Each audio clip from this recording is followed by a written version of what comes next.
Hi, I'm your host, Melissa Henderson, joined by my co-host, Karla. Welcome to season 3 of Digital Fashion Unlocked, syndicated on Rub Radio, a podcast that explores the world of fashion, art, entertainment through the lens of emerging technology like Web3, VR, AI, and what's next.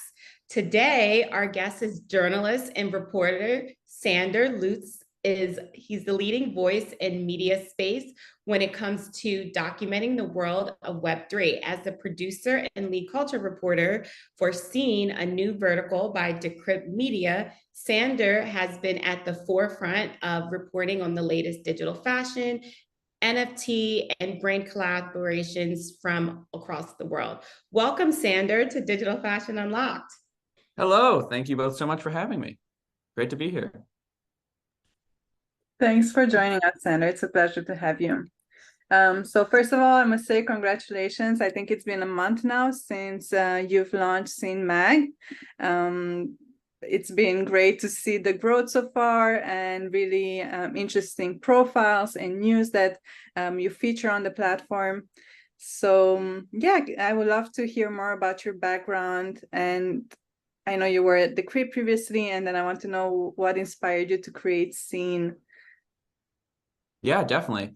And thank you so much. It has been a very hectic, but definitely very exciting last few weeks as we've been soft launching it and getting off the ground, and still much more to come from Scene as well. For my life, very briefly in a nutshell, I'm a writer, and my origin wasn't really on the tech side at all. I worked in the entertainment industry for a few years at talent agencies and for a few television producers. And I freelance wrote for a number of publications, one of which was Decrypt. And actually, which is relevant to this show, the first thing I ever wrote about in this whole world of emerging technology was digital fashion. It was like late 2021, right when that was even becoming a thing. And I think it was right when that Dolce and Gabbana auction with the Doge crown for like these, like several $1 million on these purely digital outfits. And everyone was like, what? This is insane. And I found it super fascinating. And so that was the first stuff I reported on. And that was my window kind of through the fashion world into all of these technologies. And then I started working at Decrypt full time and basically learning everything about this whole world, deep into Ethereum, deep into the blockchain, AI. And the stories I always preferred writing, though, or the ones that fascinated me most, were how these technologies were shaping the stuff that everyone sees, how it could affect fashion or online transactions or entertainment and how it's distributed, or the art world. And those were the stories that were always my favorite to write, especially those that focused on the people at the forefront of this stuff, because, these are very human culture industries, and how they were taking these crazy, weird technologies and using them to better connect with other people and change art. So I was very excited when the opportunity came up through Decrypt. We've been launching a number of dedicated hubs. There was one GG that launched a few months ago that's focused on gaming. We're launching one soon called Emerge that focuses on everything related to AI. And the opportunity came up to spearhead one that's focused on culture. And to me, that's one of those big words that could mean anything, right? Like, you're focusing on culture, that could be a lot. But to me, what it meant was being able to focus on those stories I cared most about, which was how emerging technology is reshaping the fashion world, the art world, the entertainment world, a little bit of music and sports and politics in that too, kind of like general popular culture, and focusing on making those stories a little immersive, because a lot of writing, especially when it comes to tech, can potentially be a little tech heavy or dry.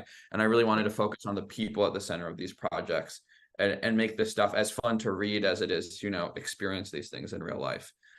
So there was, some buildup to launching it, but as you mentioned, it just went live a few weeks ago, and it's been super busy, but also really fun to be able to fully dedicate myself to telling these types of stories.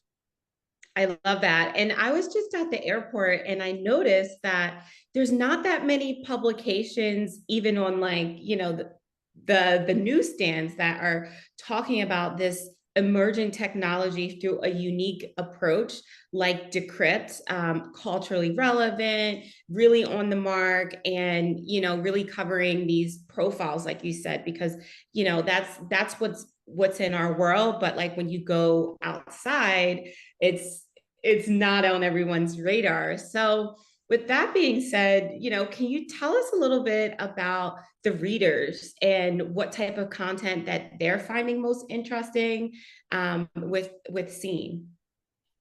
Yeah, that's a big question. I feel like there's a few ways to go about it. I've found, I guess I have two parts to it. One, just in terms of the stories that we've put out since launch, I found really interesting that those that resonate, which makes sense to me, are those that are really about the thing itself recovering. So like whether it be an interesting music project or art project or fashion experience, more so than it is about, the hard tech itself. So for example, there was this exclusive we did a few weeks ago behind Earl Sweatshirt and The Alchemist released this hidden secret album that had been rumored for years that they'd been kind of trolling people about. And then they ended up releasing it through this crazy scavenger hunt at these 4 concerts across the US and Europe. And they ended up releasing it with Gala Music as an NFT. But I think the reason that story hit, for instance, is because he's a musician that a lot of people care about, and they're intrigued at why he's using the technology. And you would definitely, I wouldn't have associated him with, Web3 native culture or anything like that. He had never indicated ever if anything, he had ironically maybe that he didn't care about it. So those stories where it starts permeating into the popular culture. Another story, this was more like human interest. It was just so weird that it was a fun story to write about last week, was there's this Ripple executive who she's the head of Ripple in Europe, and she lives in this fancy London neighborhood, and she's trying to remodel her home to make it from like this classic Victorian style to like a really edgy modern glass and metal type house. And it just so happens that like 3 of her neighbors, like in the immediate vicinity, are these 3 big Harry Potter actors, like the one who played Professor Umbridge, the one who played Professor Trelawney, and the one who played Professor Slughorn. And they all went nuts to the housing commission, writing these letters about how this Ripple executive's house is going to destroy the character of the neighborhood and kill all these rare bird species and freak out teenage girls in the area because like they look out on a cricket pitch. Just like, I don't know, just like a crazy story, but like it touches on this world that we all know really well. But it's something that, my family or my friends who aren't super well versed in this stuff would find intriguing or find accessible. There, and another note, like there was this one about this hologram event at Amsterdam Fashion Week a few weeks ago, and behind the scenes of that, which also it almost like passes that test. Like, could you explain this to someone who doesn't really know how the blockchain works, and would they care about it, even though it's stuff that is deeply, deeply rooted in all of the incredible work people have done in this space for years to bring this technology to the mainstream. So I guess to answer your question, yeah, those stories that are at the intersection where it's about this native technology, but it's either fun or interesting enough that you don't have to be an expert in it to understand it, I think that has started emerging as a sweet spot of the sort of stories we love to cover. That's great. And seeing your change from like purely covering, crypto and digital assets to now covering more like the Web3 and the culture and really like the human aspect behind it. How do you feel about that change? And also in terms of like applying the Web3 technology itself, do you think there's a place for that within the work of the reporter or within the publication itself? Yes, definitely. I think I'm very grateful that basically in my own arc as a reporter on this stuff, that I was thrown in the deep end, right? That I had to get to understand the technology and write a lot of stories about, that very in the weeds stuff, which again also is super fascinating. And there's a big audience for it who cares about that stuff as well. But I don't think I would be able to meaningfully cover these stories if I didn't understand the underlying technology pretty well. And I think like when you're talking about like Melissa, when you mentioned that gap in what you see and just the coverage that's out there, it's like I found it really exciting this opportunity to talk in a way that's accessible, but from a place that actually understands the technology, because I can't tell you how many times I've talked with someone about a project and they weren't, I guess they were anticipating much more superficial questions or something, like, or maybe they were used to that in the way that they engaged with like news outlets typically. But I think that it all plays together, right? Like you can get a much better view of a person and a personality if you really understand what they're working on. So understanding the tech definitely fuses with like trying to paint a picture of who these people are for sure. Yeah, and I would say too, my approach with writing has always been, how do I think about the reader, and how do you make comparisons for the reader so they can best understand the technology. So even your story about, Harry Potter, these actors that are really upset about a Ripple executive's home ownership, I think that that's what piques people's interest. So they'll stay for, they'll be excited about the story, but then they'll stay for the tech and say, that's interesting. Let me go further, and like what's up with this world of NFTs or the latest layer 2 blockchain doing some crazy collaboration. And I think in general, seeing what I love about Scene is you not only talk about, these different cultural zeitgeists, but you talk really about mainstream fashion and what they're doing, the collaborations that they are launching on a daily basis. And we might be in a bear market, but it's so interesting that people are still taking risks. So you as well as other reporters on Scene have interviewed so many fashion world executives, from Ralph Lauren to Diesel. What is like a common theme you're starting to see with these like big fashion brands? Well, I think you're totally right. I mean, one of the most, if I'm talking to someone who's not as familiar with this world, they're like, hear the word crypto or they hear the word NFT and they tune out, even though obviously a lot of these companies are not even using that terminology, even if that's the actual tech they're using.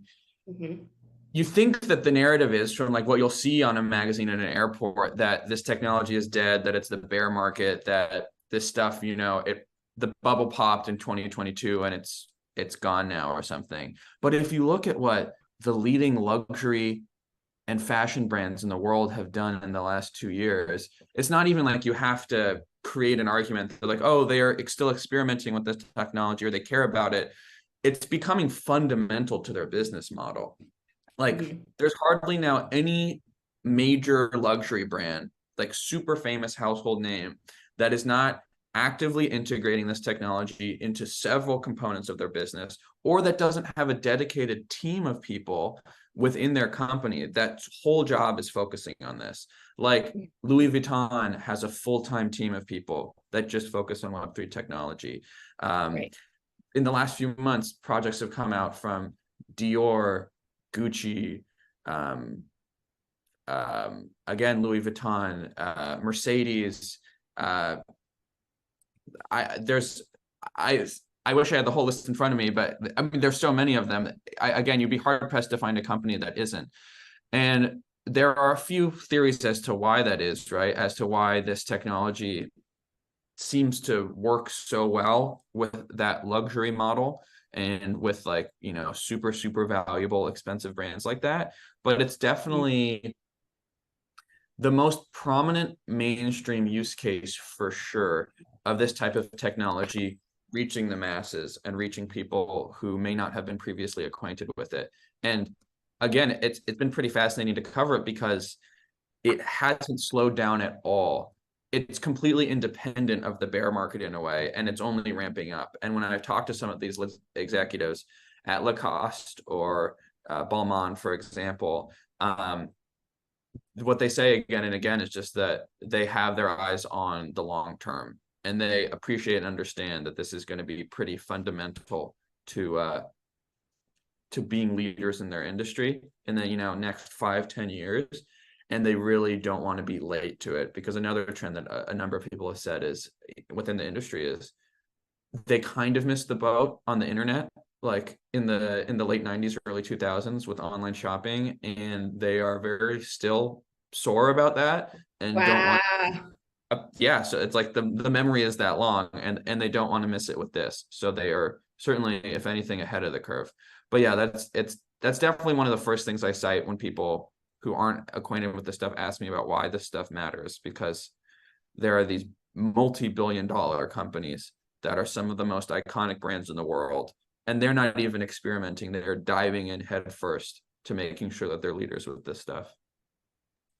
That's amazing insight. Like, I love that you're on the ground talking to, like, these executives, really getting their take on why they're doing this. And it's great that early adoption is happening so much faster now in the cycle. So people are really experimenting with it. And actually, we've seen it also with fashion weeks. They're really trying to step up their models, where it's not just the runway show. There's a bit more immersive experiences as well. You guys were reporting from London Fashion Week, and I saw they had this AR set up by Snapchat, right, where you could try iconic fashion looks from the runway on yourself, post your pictures online. So that's really interesting. So beyond like Web3, there's a lot of different other technologies like AI, virtual reality, augmented reality that are taking over. And I'm guessing you're reporting on all of these. So I'm curious, what are some of the unique technologies and trends that you're most excited about? And the second question is also, like, what's your impression from the fashion week? Do you see that this the model is kind of changing and the future of fashion weeks is changing? So two things. It's definitely integrating more. I think whereas, well, even a few years ago, for there to be a strong digital or emerging tech presence at these fashion shows wasn't necessarily a thing, and then things have popped up like Digital Fashion Week, for example, or these side events. But what's been really interesting now is seeing how that kind of tech, not like a sideshow, but a separate event, is becoming integrated with the actual programming of these fashion weeks proper. So, like, for example, I mentioned this briefly, but I wrote a story a week or two ago about this hologram digital fashion show that took place at Amsterdam Fashion Week, and which it hosted like 12 or 14 different digital fashion designers, and then used these really cool tech, like 3 light beams on either side and this thin translucent like screen in the middle of a huge runway, so that when you're sitting there watching it, you don't even need to use your phone or anything. You're seeing these huge, like 6 or 7 foot tall avatars, some of which are humans, some of which are like kind of weird alien creatures wearing these fashion pieces and walking down the runway. And I spoke to a number of people who attended, and they said it was really, those things can kind of hit or miss the mark, but was really quite moving and interesting. And so when the people it's this company called Future Front Row, when they first were planning this, they were like, well, we should do it around Amsterdam Fashion Week, right? That's when a lot of these people will be coming here, and maybe they'll be visiting for Amsterdam Fashion Week, and they'll see our post and they'll come by. But then Amsterdam Fashion Week, like the actual organization, found out about it, and they loved it. And they're like, can we make this actually part of the programming of the Fashion Week itself? So then they got access to these awesome venues. They were in this like 18th century culture center, like one of the most iconic buildings in Amsterdam, right on the canal. Like their show was going on alongside all of these other huge traditional physical fashion shows. So that integration, I think, is pretty interesting. And you're seeing that at London Fashion Week, there are a few events, and in Milan, there will be one as well, and in Paris Fashion Week at the end of the month. So the fact that they're fusing together is pretty interesting. And I think that's a testament to how these luxury brands have really paved the way for this to be, because with a lot of this stuff, it's like, is it in or is it not? Or you can be kind of precious as this is real fashion, this isn't. And I think that it's pretty much that conversation is over. Like it's an accepted fact now that these sort of high-tech experiments, you might once have called them, are part of fashion in general.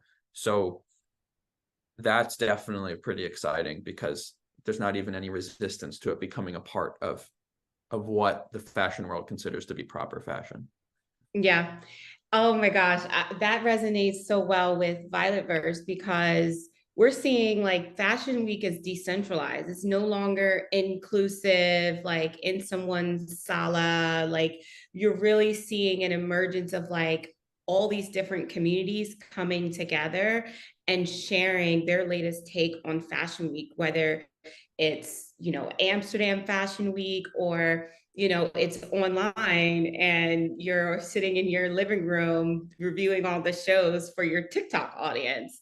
So I really do think that like technology really lends itself. And, you know, when you were talking about the hologram, one show that I'm absolutely obsessed with was Alexander McQueen's hologram show back in 2016 with Kate Moss. Yeah. Like, I mean, it was 2006. And I'm like, that was in 2006, right? That McQueen kind of reimagined Kate Moss coming on the runway.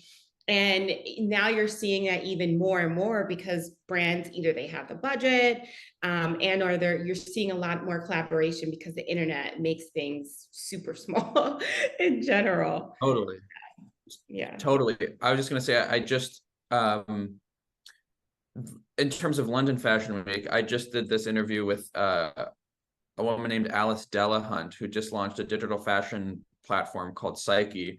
And she was at Burberry for a time running all of their social media campaigns.